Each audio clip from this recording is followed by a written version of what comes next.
Are you going to ask the girl on a date that's across the way from you in the office buildings that you call and talk to all the time? Meg, I can't think of her last name. Meg, Meg Parsant. Meg Parsant. A wonderful woman. I have a huge crush on her. She's beautiful. She's lovely. We found her through some little trick we were doing with the camera, and is just as solid a human being as you're ever going to run into. And if we can continue to find a way to use her on the show, absolutely. Now, as far as that, the vantage points from the office, have you already scoped out things that you can do? No, not really. But this theater is well, it's teeming with rats. But in addition to that, it's there's a million great little places to put cameras, and you know we can put a camera right out on the street and holler at Miss Saigon every night. Hey, Miss Saigon! Hello, Miss. There she is. Love your work. So I think that we're in pretty good shape there. It's just a matter of just taking the camera and looking out windows and stuff. But Meg's great. I think the world of her. I don't know. It hasn't been a problem. I mean, it's people see you and they come up to you and they talk to you. And I've always said that they're very, very nice. And you would think that if you're going to have unpleasant experiences like that, we're right here in the unpleasant center of the universe, aren't we?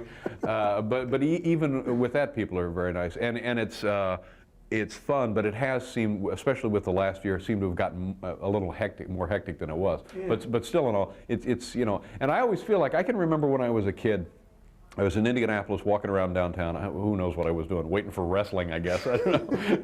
And I come out of a store and I walk down the sidewalk, and coming this way was Jack Benny and his manager. I can't remember. Irving Fine, is that the guy? That's exactly who it is. And it just, all I could do was smile and just start to laugh. I was so, I mean, it was stunning. There was Jack Benny, and it was such an exciting thing, and it's all I could talk about for the day I saw Jack Benny, just walking down the street in Indianapolis. Now, I certainly don't mean to suggest that I'm equating myself with Jack Benny, but I do know that a situation like that can give somebody something to talk about. Whether you like the guy, whether people like me or whether they hate me, you say, oh yeah, I see that weasel Letterman, Yeah, right. It gives, so I thought, geez, this is a pretty small price to pay. If it makes a slight little difference in somebody's day, just, like Sparky Anderson says, it doesn't cost anything to be nice to people. But I'm making an exception in your case, however. Thank you. But then again, that's what you like doing anyway. You like giving guys heat on the street. That's what's fun. Yeah. I mean, that's, You've got to be careful in New York because, you don't want to apply too much heat too soon, or, they'll be putting pavement on you. Right. Oh, sure. But it's interesting. I was at the All-Star game a couple of weeks ago. And, did you suit up for that? Man, isn't that a beautiful park? That Camden Yards, what a beautiful, it's a jewel. And do you know you can get the ribs there and Hey, I want to tell you something. I'd eaten crab cakes all my life. I mean, if people know anything about me, they know that I love crab cakes. They do.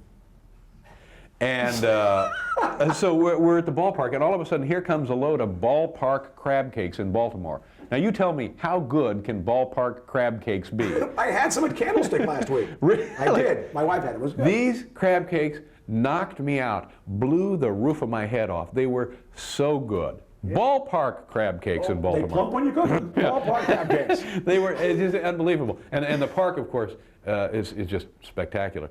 But it was from the time we got there till the time we left, it was a little hectic. But again, people were really very nice.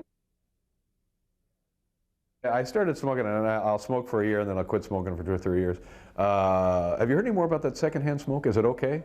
I don't hear anything about that.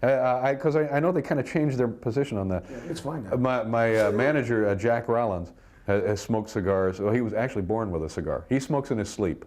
Oh, he smokes in the shower. Jack has always got a cigar, and after a while, you see somebody who does something on a regular basis with such great satisfaction, you think, geez, I wonder what this is all about. And so I started smoking them just as kind of a hoot. And did you buy the brown suits that he wears and wear those to death too? This is Jack smoking a cigar.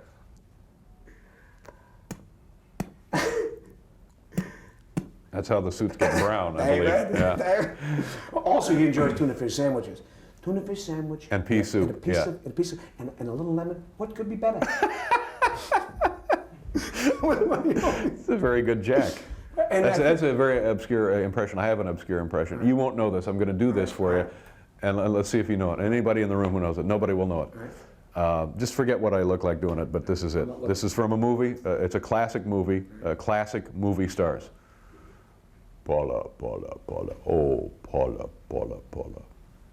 I'll go Yul Brynner. No. Voice only? Anybody? No. Paula play.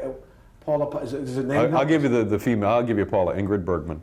Paula, Paula. Oh, Paula, Anybody? Paula, Paula. I'm still dead. Charles Boyer, Gaslight. No.